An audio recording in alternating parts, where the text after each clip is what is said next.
فإذا أخبرني، إذا قلت أنه لا يوجد إله على سبيل المثال، فكيف ستحدد الشر؟ أي كيف يمكنك تعريف الشر بشكل موضوعي بدون وجود الله؟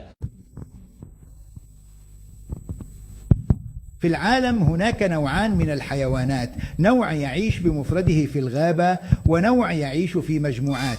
أيا كان من يعيش في مجموعة، سواء كان ذلك مؤسستك أو ناد ما أو حزب سياسي أو وحدة ما، فعليك أن تضع قواعد للانتخاب داخلها. أي أن الناس هم من سيقررون.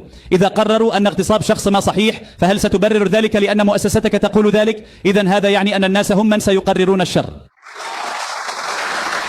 هناك مجموعات في العالم تعتبر الاغتصاب أمرا مقبولا، ولن أدخل في التفاصيل. أنت أيضا تعرف ما فعله أولئك المنتمون إلى داعش. ما فعلوه لا علاقة له بالله يا سيدي. أنا سألت سؤالا بسيطا، كيف تعرف الإرادة؟ للموضوع. نعم. لكيكم العيش معا فقط عندما تطورون شيئا يكون للجميع ويجلب الراحة للجميع.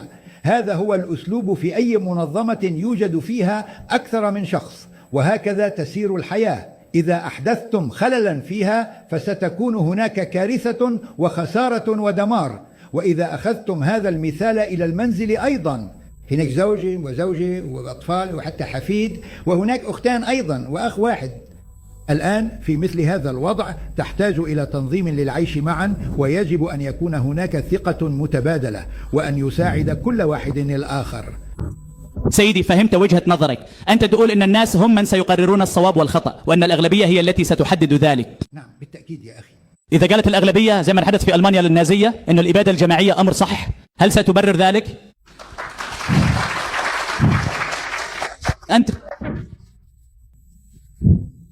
كان هناك بعض الأشخاص حسنا. إذا قررت أغلبية كوكب الأرض وليس فقط المجتمع أن وجود الإله أمر صحيح، أنت فقط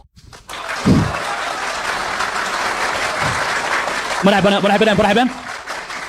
تنتهي هنا جولة الأسئلة السريعة، ومن الجيد جدا أنه تم تقسيمها بهذه الطريقة حتى الجواب هو أن غالبية سكان الكوكب يوافقون على وجهة نظر الآخر.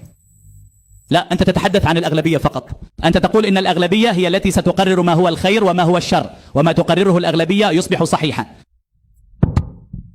كما قررتم أنتم سنتبع نفس الصيغة. أنا فقط انتقدت الأشخاص الطيبين، ثم تم تحديد أسلوب الإدارة. لديك الآن 5 دقائق لتقديم حجتك الختامية، وبعد ذلك سنأخذ إجابات من الجمهور. شكرا جزيلا.